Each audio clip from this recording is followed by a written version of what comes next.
meeting to order of the Planning Commission on Monday, October 6th at 6:30. So can we please stand for the Pledge of Allegiance? I pledge allegiance to the flag of the United States of America and to the republic for which it stands, one nation, under God, indivisible, with liberty and justice for all. Roll call, please. Commissioner Barry, Here. Chairperson Zenek, Here. Secretary Laurent, Here. Commissioner Dunn, Here. Councilmember Lamb, Here. and President Rutt. Here. You have a quorum. Thank you. Can I have a motion to approve our agenda for today? Motion to approve the agenda? Support. Support. Move supported. All in favor? Aye. Aye. Carries. Approval of the minutes from the meeting of September 2nd, 2025. Move to approve the minute. Support. Support. All in favor? Aye. Motion carries. Any public comments on non-agenda items? Seeing none, move on. Public hearings listed on the agenda, but I don't think we have one, correct? So we get into old business. 8A, Special Land Use Review, Eastport Village Mixed Use Project. Yes. Good evening, Mr. Chairman, Commission members. Before you tonight is this proposed multifamily redevelopment and mixed-use project. And for the benefit of the public and the audience watching, I'll quickly summarize the project. So this site is approximately 11.68 acres in area and is a partially developed site with an undeveloped area currently occupied by woodlands and vegetation on the east side of the site, and the west side of the site occupied by the Jacobson's florist. The property does span across multiple parcels, and the majority of the proposed development is located in the township, with just the northern portion being located in the village. And more specifically, there are going to be 8 residential units proposed for this mixed-use project that are either partially or completely in the village portion, while the majority of the lots, or the majority of these lots that are in the village, they do abut residential properties. 2 of the lots located in the village to the west have adjoining property lines with commercial property in the village, which is a bank. And then the commercial portion of the site is, majority of it is outside the boundaries of the village, with the exception of the northern portion of the parking lot. And that includes a dumpster enclosure. This commercial use is again abutting commercial property to the north, which is the bank again. And these are the portions of the development located in the village. Overall, the site is consisting of 1 retail building that is located in the township as well, and 55 residential units in total, 48 of which are single-family detached units and 7 are live-work attached units. As this is a mixed-use development that's crossing the municipal line, the village is undertaking the review based on the applicable zoning, and the township is undertaking their review as a planned unit development. So, this site, in the village portion of the site, is zoned multifamily, mixed use, and within the mixed use zoning district of the village, single-family detached dwelling units are permitted, provided they receive special land use approval. So, and tonight we'll be going over the review criteria of the special land use. I will note that also that you already had your required public hearing for this back in June. You held a joint public hearing with the township to address issues as a whole. Now that those issues were expressed by the public, tonight the township has undergone theirs PUD process, and they actually have approved the conceptual aspect of the PUD tonight before you once again as special land use. So within the zoning ordinance, we have 8 different criteria to look at special land use to determine whether it's appropriate to grant this or not. And in general, speaking overall, the site itself, it's a commercial on the west side along Broadway, and residential to the rear. It's adjacent to the residential to the rear for the most part. And so the uses proposed are consistent are consistent with the existing and adjacent land uses in the area, both those land uses in the village portion and those land uses in the township. We have commercial properties on Broadway, and we have residential properties to the rear. So in general, this proposed development is not going to be detrimental to the public health, safety, or welfare. As I mentioned, it's compatible with the surrounding uses because these commercial uses, they're not proposing any outdoor storage. They're not proposing any outdoor work areas or the use of mechanical equipment. The proposed commercial is a retail or possibly a restaurant or food service. So it's consistent and compatible with the other commercial uses we have along Broadway. And then the residential uses are single-family dwellings in the village part. That's what we have in this part as well. So it is compatible with those surrounding uses. And once again, these uses will have the same normal hours of operation as the existing ones. So in terms of the whether in fact this proposed special land use will be detrimental, we don't believe there will be any introduction of land use activities that are going to generate noise, vibration, smoke, odor, or other things that we normally look at in your special land use to make sure that it's compatible, or that tend to make sure they don't have any detrimental characteristics. It's basically the same character we have already been established in the area. The one thing I'd like to point out with regards to special land use is you also make sure there's the impact on traffic. We take a look at that. And wanting to make sure the location of the proposed special land use will minimize the impact of the traffic generated by the proposed uses. So the applicant has provided a traffic impact study from April of this year. And the study does conclude that the intersections in the area with O'Donnell and Broadway and then coming out of the site are operating currently at a level of service D. And based on their proposed traffic volumes, if there were no improvements done and the development was allowed to be established, there would not be any loss in decrease in level of service except for when traffic is heading eastbound on O'Donnell, then wants to make a left turn to go north onto Broadway. However, their traffic study does also indicate there are means to mitigate this impact. So they have proposed some restriping, some additional turning lanes within the traffic study that would make sure that as long as the mitigation efforts are implemented, then this development would not have any negative impact and make it less than what it is now. It would stay consistent with this particular level of service that's currently there. So it's not going to show any kind of increase in wait times and that sort of thing, provided the mitigation efforts are done. So in the end, we do believe the site is in compliance with the majority of the special land use standards. However, the one issue outstanding we do believe is the traffic impact. So if the Planning Commission determines that the site warrants special land use approval, we would recommend any approval be granted with the condition that the developer implement all the necessary traffic mitigation measures cited in their traffic impact study, and then also that the project receives site plan approval. And then I will take any questions at the appropriate time. Okay. Any questions? Commissioner Bear? Just the question relative to traffic.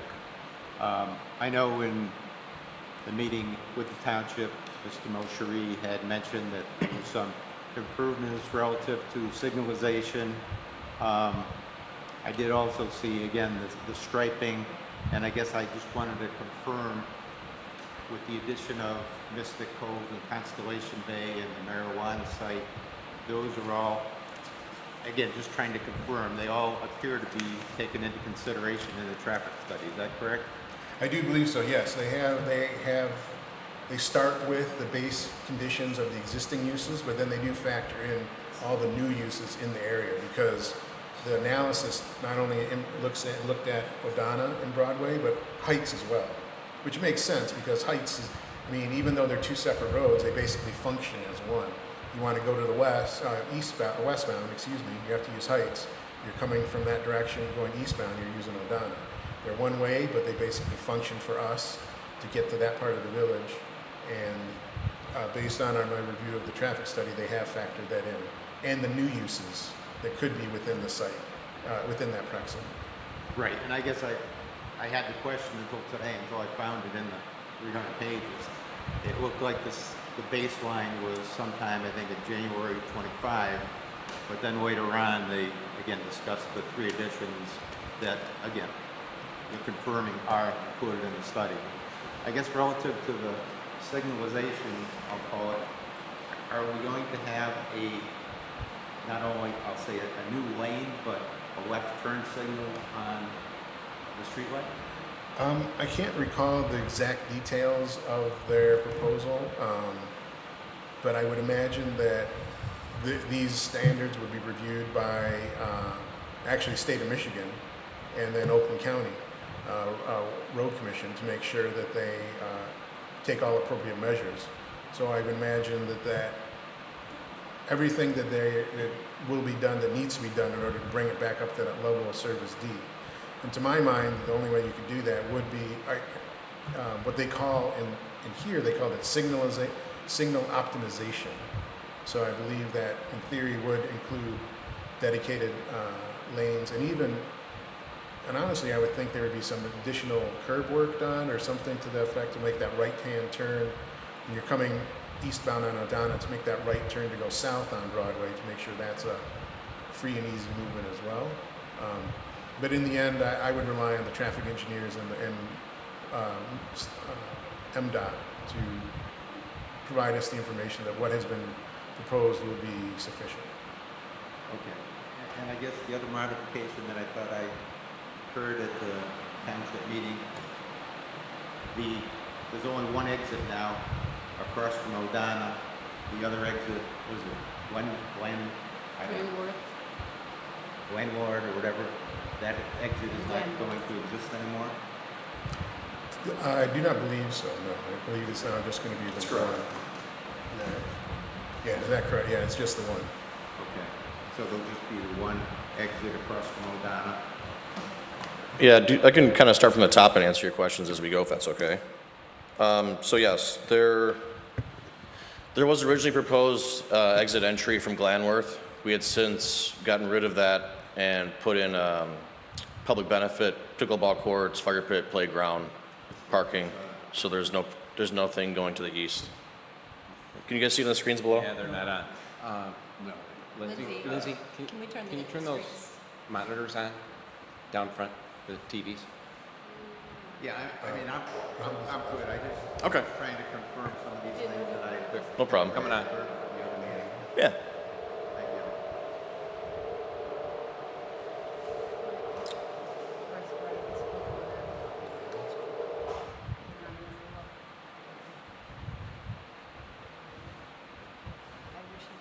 Jim, you're good. You good? Any other discussion? We're waiting for these.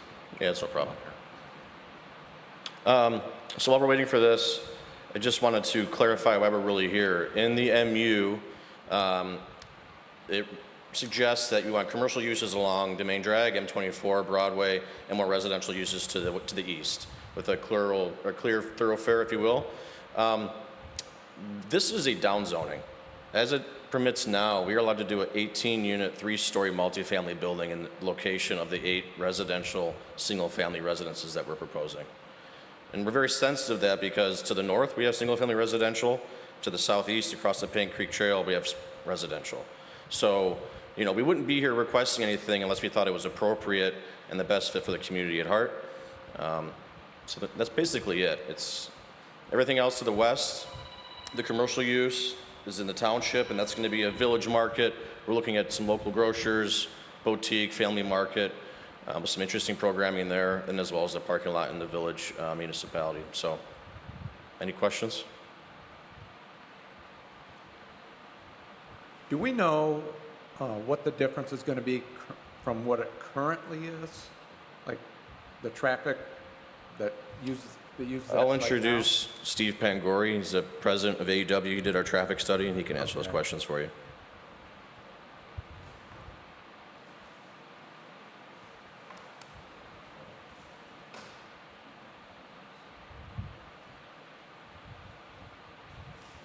Good evening. So let me just get to the right page here.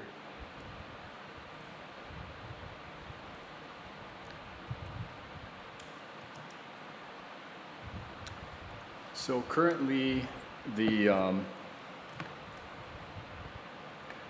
South Broadway and O'Donnell Avenue intersection is operating at a level of service C. The Broadway and Heights intersection is operating, it's free-flowing, so there's no concern there. And then the intersection of Broadway and Glanworth is another one we looked at, is operating in the morning at a B and in the evening at a C. And if we compare that to future build-out with the recommended mitigation efforts, and the mitigation efforts that we're going to be doing, currently that complete signal at the intersection of O'Donnell and 24, it has to be completely modernized. All the poles have to be replaced. They currently don't meet MDOT standards for current signalization.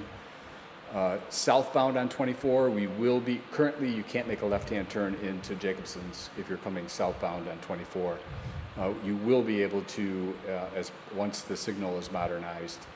And we'll also be looking at the other signals in the area. We worked on the signal just up the street for Mosherry's at the Mystic Cove development, and we'll be optimizing the signals along that whole path through there. Or Constellation, I'm sorry. So to answer your question though, going back to, so I went over the levels of service existing today, proposed with the mitigation efforts, the Broadway and O'Donnell intersections will still be at a level of service C. Heights, again, that's free flowing, so there's not a level of service calculation for that. And then Glanworth and South Broadway in the morning would be a B, and then the evening would be a level of service C. So it's basically staying the same with the mitigation efforts. And that does include the proposed developments at Mystic Cove, Constellation, and the marijuana facility. Great, thank you. Commissioner Lamb? Oh, can you stay for a moment, please? Sorry, I've been directed to ask questions about the traffic. I'm perfectly happy with the number of units per acre in the village, but the traffic. So you might have covered this before. So when you're going south on Broadway and turning left into the new development, okay, there's going to be like this big conflict with the people going north on Broadway, turning left into the one-way street next to the proposed new marijuana store. We did look at that. The distance between O'Donnell and Heights and the left turn interlock, we did look at that, and we feel that it'll be adequate. I don't think it's that. I know it's not within your control to change the street geometries with the Oakland County Road Commission and get rid of the one-way street or I wish we eliminate could. that flow direction. I would like to see, a four-way signalized intersection there and then a two-way street on Heights. I can also tell you that we did receive a complete thorough review of the traffic study by the township's engineering consultant, and we have also had MDOT review the study too, if that gives you any more comfort. I understand. The Oakland County Road Commission drives the control of those minor streets, and they're not willing to change. So that's their issue. So I just want to put them on the record that when this becomes a nightmare because of those intersecting cross-lane conditions, it will be the fault of the Oakland County Road Commissioners and the Michigan Department of Transportation, not the Village of Lake Orion Planning Commission or the Township Planning Commission. I think some other people mentioned this early in the process. So I know that you have no control over it, but I see that as the idealized situation for that intersection. Another question for you. So, the driving through here during the evening, during the day, it's slow, but I can move along pretty quickly. And it's these major D conditions and C conditions, they occur during peak traffic movements, correct? That's correct. So during the non-peak traffic, things are pretty good, right? Typically. Yeah. So, and the other question I had was about, do you have any idea what percentage of the traffic around here is the flow through from one end of the village to the other end of the village, as opposed to what's in the, if you had any car counts or anybody provide that data? Yeah, I'm sorry, I do not know that. That is a very interesting question and probably a very difficult one to answer. Yeah, I'd really like to know that someday, what the actual flow through volume versus the local traffic volume issue is. So people going to your neighbors to the north? Yeah, who's going north and who's going south and who's hanging out. So that would be, good. So that's all I had. So I just wanted to point that out. And I think you guys trying to do something to keep it less crowded. You're welcome. Good? Anything further? I'm good. Everybody good? Do we have a motion? We have a recommendation in the packet. I'll make the motion that to grant approval for the special land use contingent upon the developer implementing all the necessary traffic mitigation measures cited in the traffic impact study to ensure the traffic level of service does not decrease from the current level of service as a result of the project and the project receiving site plan approval. Support. Moved and supported. Question? What's left for site plan approval? So we have this meeting for special use. It's next on our agenda. Oh, it's in this Yeah. packet? I'm sorry. Yep. I was going to say, doesn't it go together? But it's, Yeah. okay, two motions, okay. All right, moved and supported. All in favor? Aye. Opposed? Okay, motion carries. Okay, so now we'll move on to the new business, which is site plan review. Thought it was open. Yes. So in quick summary, you have my review letter that details a lot of the information that we'd be requesting. And I will say majority of this information is just summary information to gather the documents that have been previously submitted to ensure that what is being proposed is all in one final site plan that will be approved. Because there are certain things that we just want to make note, beginning with paragraph B, that all the sheets are signed by professionals. We note in paragraph C that one of the property numbers probably just got a little transposed that just needs to be corrected. In terms of the dimensional standards, we did go through and do the calculations. And for example, with the zoning ordinance has some very minimal dimensional standards for these single-family homes in mixed-use district. One of them being, the minimum floor area will be 900 square feet. The applicant has already had submitted floor plans before, and then they also had some details on this existing site plan in your packet today. However, we just, and it would appear based on this previous information and on a measurement of the existing units, they will far exceed the 900 minimum square foot, probably more like 2,000 square foot for the cottage plans that they're calling, and then 1,800 square foot for the Cape Cods. But we would like to just make sure that that information is detailed on the final site plan set, and that those floor plans are included as well. Even though they will be, preliminary floor plans, we did request those to be included. And of course, they meet the density requirements for the mixed use area. And once again, the site circulation as proposed is pretty standard and straightforward because of the size of the site, and they've eliminated the other access point, and we've discussed tonight the other access point coming into the Odana, and so it's a circular area, and we would defer to the fire department for any other aspects that might be necessary to revise based on those areas in the township. From the areas that are in the village, they'll be accessed by the one circular access drive, and we feel that's efficient and provides an adequate and appropriate circulation plan. One thing we just wanted to note too, just as a slight detail, is they have noted that there's going to be needed to be some grading from that western portion of the site to level it and then transition eventually to the east.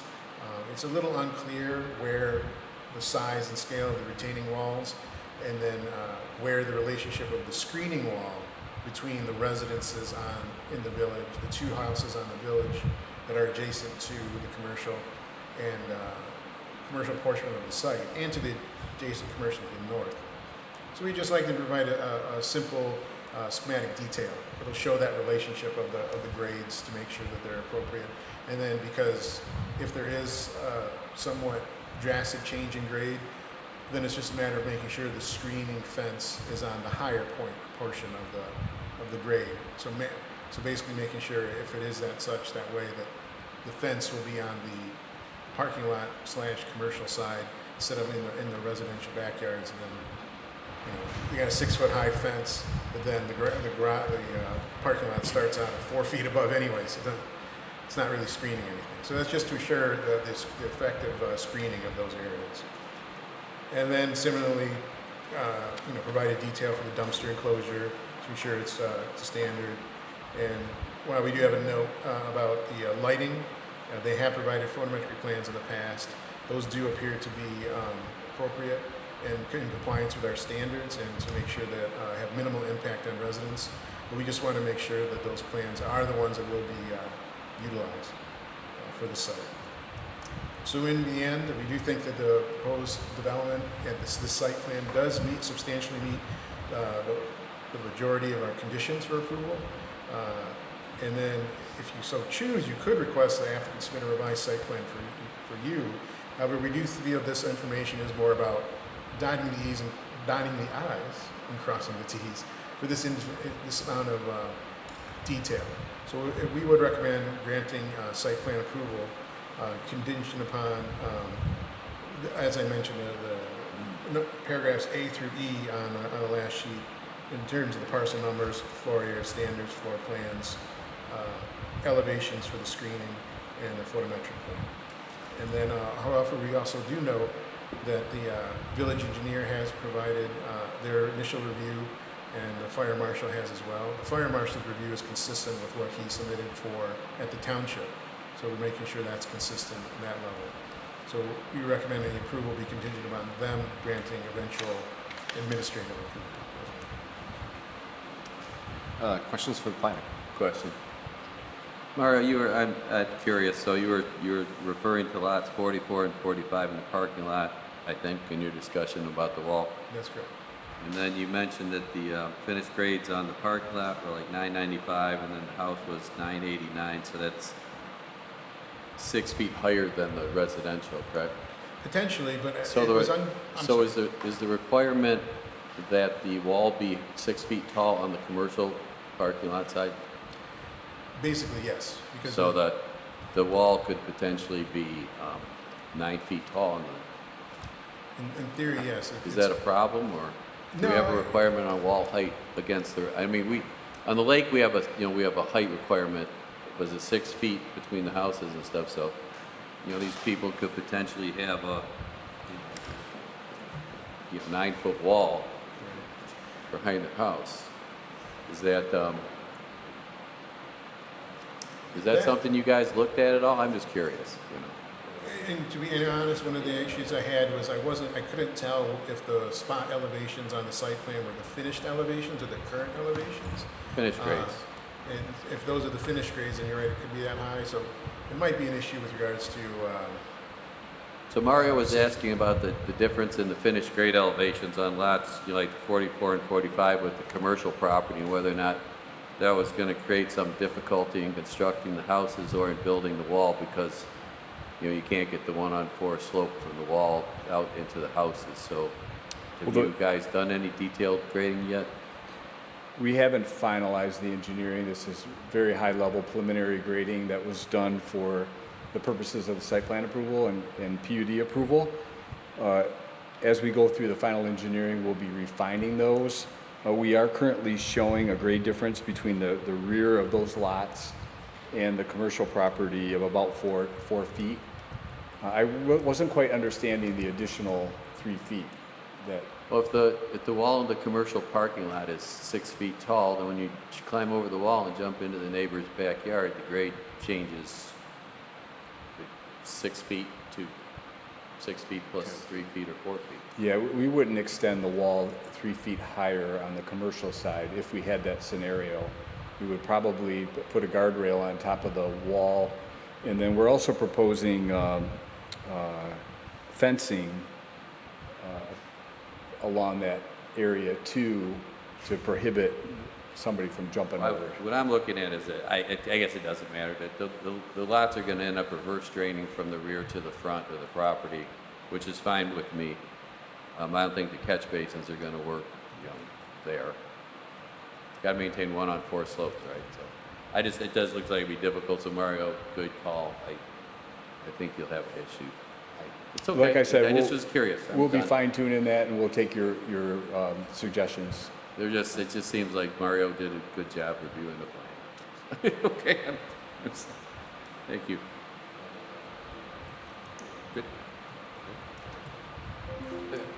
Is there a presentation from Tringali or Dominic?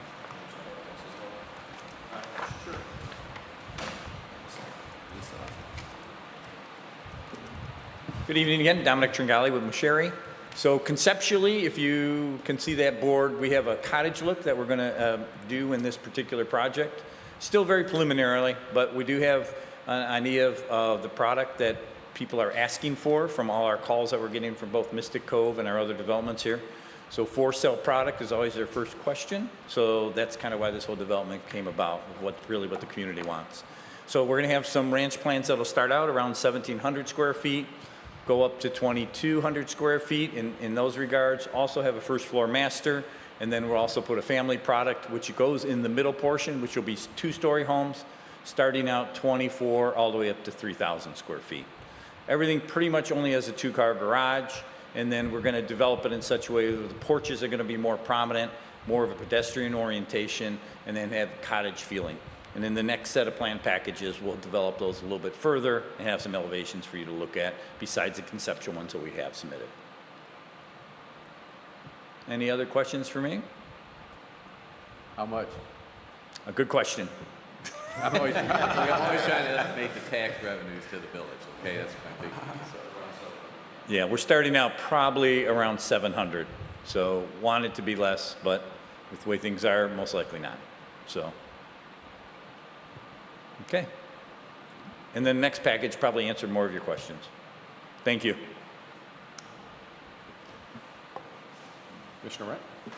Oh, yeah, so I just have a couple comments, really. One, so I live next to this development, so everybody know, if you look on the page, I'm 426 Converse Court, so I've followed this very closely since the beginning. One correction for all your maps, where you have labeled a deck in my backyard is really a garden. So just saying, I grow zucchini there. I don't put, I guess, patio furniture. But I just wanted to say, appreciate the fact that you have gone down into the single-family home route versus putting 18 apartments on behalf of my entire neighborhood. You know, my entire neighborhood has been very curious about this development and feel that it's been thoughtfully done. I did notice and wanted to confirm, it does look like, if I look at all the site plan, that you've left trees on that northern property boundary. But my neighbors have asked me to confirm that I'm reading them correctly, since it's not my expertise. We have left a lot of the trees, and we're Yeah. also planting additional trees Yeah. for that screening. I also want to note that on the north side to the south of you, those are all 1.5 stories, so you're not going to have Yeah. 2-story massing in your backyard, Yeah, which is, I think we've felt very important. right. So, And then also wanted to make a comment on Mr. Lamb's question about the height. So my neighborhood does have one of those walls as well. My house sits below the grade of the property behind me, the bank and the dispensary. And it's sometimes an advantage that my house sits lower, because I don't have any headlights coming into my house at all, whereas further to the north, the grade gets a little bit less, and so the walls are a little bit shorter, and sometimes they do get headlights coming into the back. So we have had on occasion a kid try to jump over walls, and I run them out of the neighborhood and usually don't deal with them again. It's usually my kid climbing and walking to the balance beam, but on occasion we get some other kids. But yeah, so that elevation, I'm not too concerned about it, because I don't foresee a 9-foot huge thing, but it can provide a little bit of extra benefit with a commercial property on the other side of it. great. Commissioner Barrett? Just a comment. At the public hearing, I made some comments relative to concerns about the water and sewage when I found out that it was using the village system. I did talk to Wes today, the Director of Public Works. Wes said that everything was fine. We had enough pump stations. In fact, I guess we don't need a pump station for this area. But if anything, it's going to help us out in further leveraging the fixed cost and hopefully reducing our ongoing sewage costs going forward. Right. So anyway, that's all I have. Okay. Everybody satisfied? There's motion in our action summary sheet. Anyone want to make a motion? No, we do not have. Sure, I will. I move that site plan approval be granted by the Planning Commission contingent upon the following. Well, number one, we already granted the special land use approval. So submittal of revised complete set of plan that includes revisions to the cited parcel numbers, proposed minimum floor area for the single-family residential dwellings, floor plans and elevations for the single-family residential dwellings, a detailed cross-section of the commercial and residential elevations, including the proposed retaining wall and screening fence, a photometric plan that is in compliance with the requirements of paragraph 1, details of the dumpster enclosure, and any revisions as required by the village engineer and township fire marshal. All right, motion on the floor. Any support? Support. Move supported. Got one more stupid question. Please. Do you have any idea how much dirt you're gonna have to haul out of there? You do a mass balance yet? I'm curious. I think they're going to have to bring Believe it or not, we're short. Really? You're going to have to bring dirt in. We are. Really? Great. Yeah. Yeah, there's a significant grade difference from the south. The south is quite higher than the north end. I've been watching them haul dirt out of the Stadium Road site for the last 2 years. Right on the south of you guys, right? And they've been hauling dirt for 2 years out of that site. I'm just curious. Thank you. Another stupid question. All right, so we have a motion supported. All those in favor? Aye. Opposed? All right, motion carries. Do like the cottage look. I think that looks really nice. Thank you. I've been back there. Thank you. All right, so now we'll move on to our new items B, this will be 9B, condominium conversion review for Snug Harbor Orion multiple family project. Yes. So in summary, the site located at 160 Heights is one parcel, approximately 0.289 acres in area, and it was previously the Snug Harbor Marina. Back on May 6th of 2024, the Planning Commission did grant preliminary site plan approval for the construction of a multiple family structure that is comprised of 2 one-story dwelling units and 2 two-story dwelling units. Through the administrative final review process, the revised plans were ultimately granted final site plan approval for this structure in September of 2024.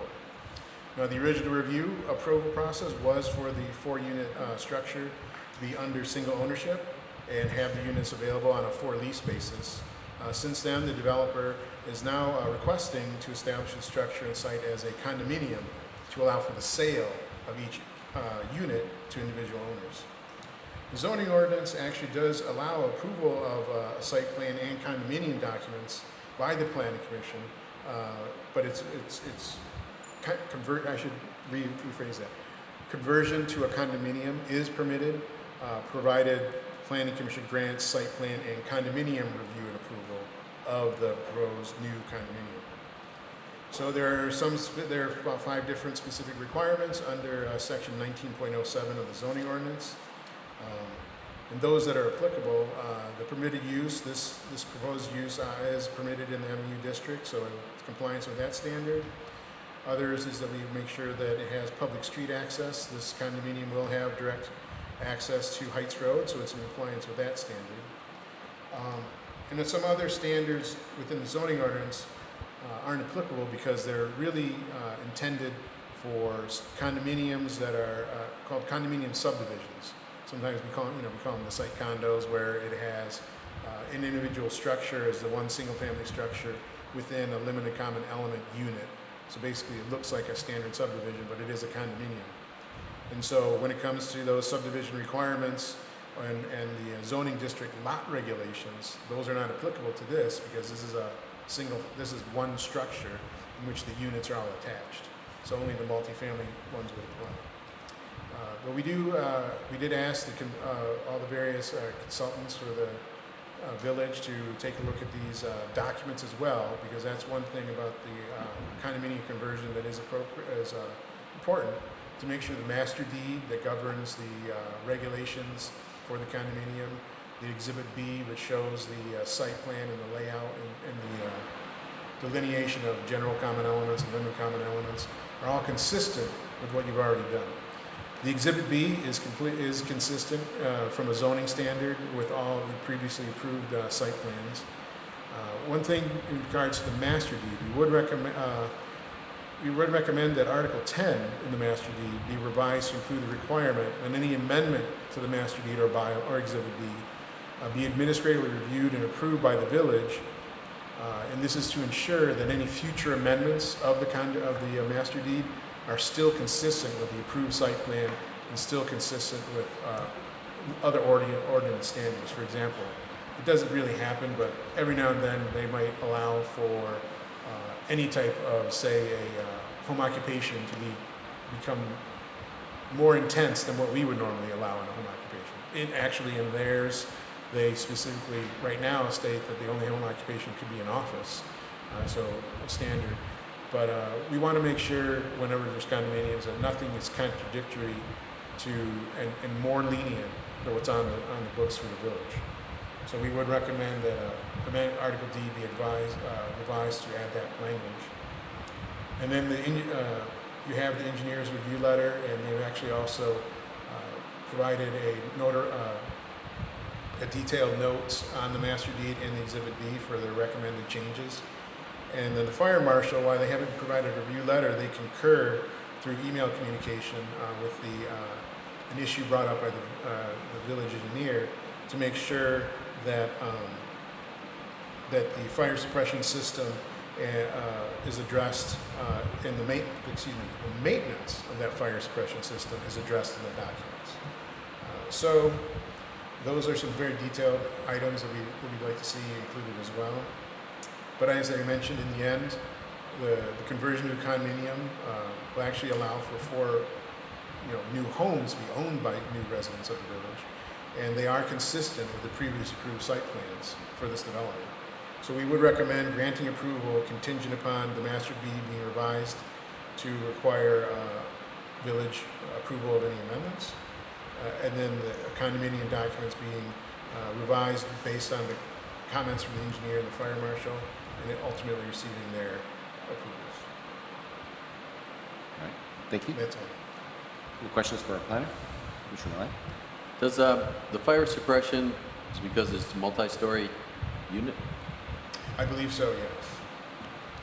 When you have dwelling unit above separate dwelling unit, they require fire suppression.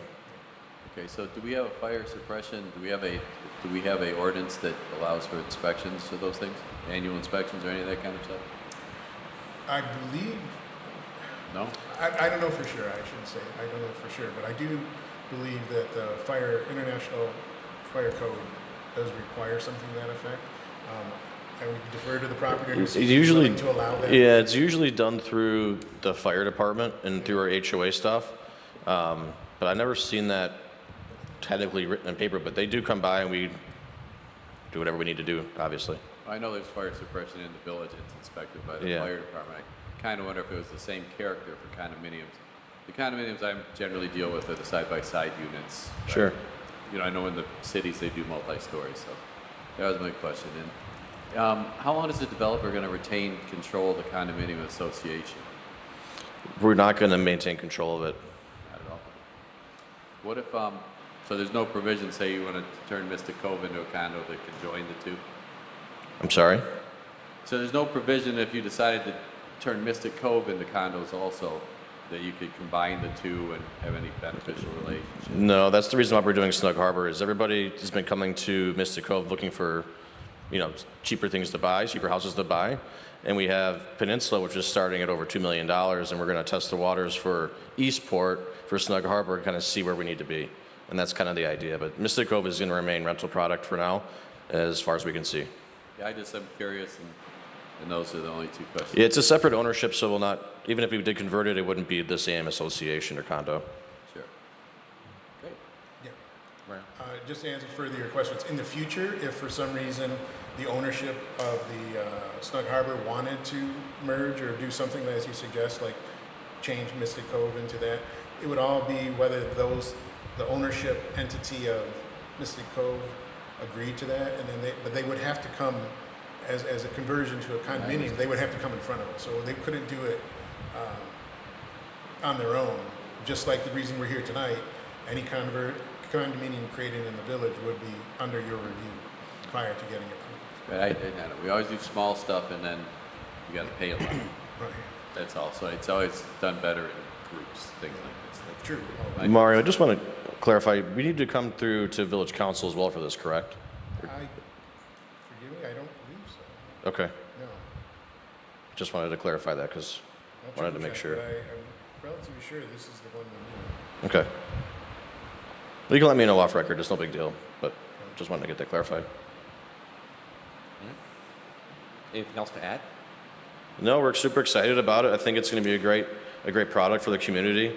It's in a great area next to Mystic Cove, kind of the last tail end on the Heights Road section of our developments, and we're excited to see where it goes. Any further discussion? Motion? We have a motion in our packet. I'll make the motion to grant approval by the Planning Commission contingent upon the master deed being revised to include the amendment review and approval requirements as noted in the October 1st, 2025 McKenna Review Letter, paragraph E1A.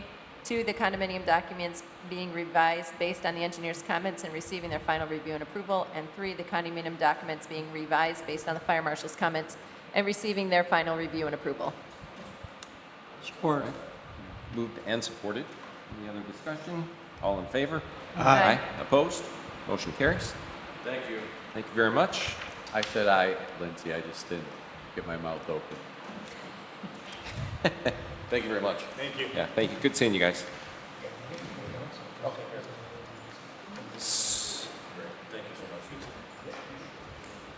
All right, so we'll move on to commissioners' comments. Commissioner Lamb, start with your end. Any comments? No, I just let her report the cityhood committee thing is moving forward with a more detailed analysis of the fire fund and fire costs. Seems to be the biggest. The new committee members from the citizenry are stepping up to the plate, doing number crunching and supporting. I'm pretty happy. The township's providing us with a lot of documentation, and I got a FOIA in 4 hours. It was like, I just put it in the computer, and then after I looked at it, there were the documents waiting for me. So they're doing their job. So that's all to report on the planning end. Commissioner The only comment I have, the township does have that data, that Mr. Lamb was asking about the total card like pass-through, because Supervisor Barnett mentioned it at the State of the Community address last week with the chamber. I don't remember the number off the top of my head, but it was significant in terms of like going northbound on M24. So they do have at least that number that I'm aware of. I just don't remember what it is off the top of my head. FOIA. No further comments? I'm really happy with having Mario here. He's helping us greatly, especially on some of the projects that are out there that some people have decided they're going to go on their own. And he's on top of that, so we appreciate that. Commissioner Mayor? Yes, I would support that. It was very easy to go through the documents today to get ready for the meeting and then get them further explained. Yeah. You're talking to the working it microphone. too, I just wanted to acknowledge Mario as well. The documents were well prepared. They made it very easy to review the package and come here ready to only look at those items which were in question. Yeah, thank you, Mario. Absolutely. And if I may, actually, just a way to improve some things for you. Sonia did mention that sometimes some members wanted to have a hard copy available, just because sometimes it's not always easy to look at everything zoomed in on a screen. So if that's the case, I can make sure then to, from this point forward, make sure that hard copies are an option if you want to have that. Is that something you'd still want to continue, or is it digital? I think it was when we had big plans. Right. And you couldn't get it all on one screen, and then you're shifting. I think that's really where the issue was. Oh, okay. This is, I would agree with you. Man. yeah, I think this is fine. Huge and went on forever. I think we've Yeah. gotten used to the And plus, yeah, electronic there's a format. learning curve. It was a learning curve going from hard packets to not. Yeah. I really think it's just when you have the big plans. If we have a problem, we will let you know. Okay. Absolutely. If Feel we free. get something. All right, with that, next meeting is November 3rd. Move to adjourn? Move to adjourn. Move, support? All support? All in favor? Aye. Aye. Thank you.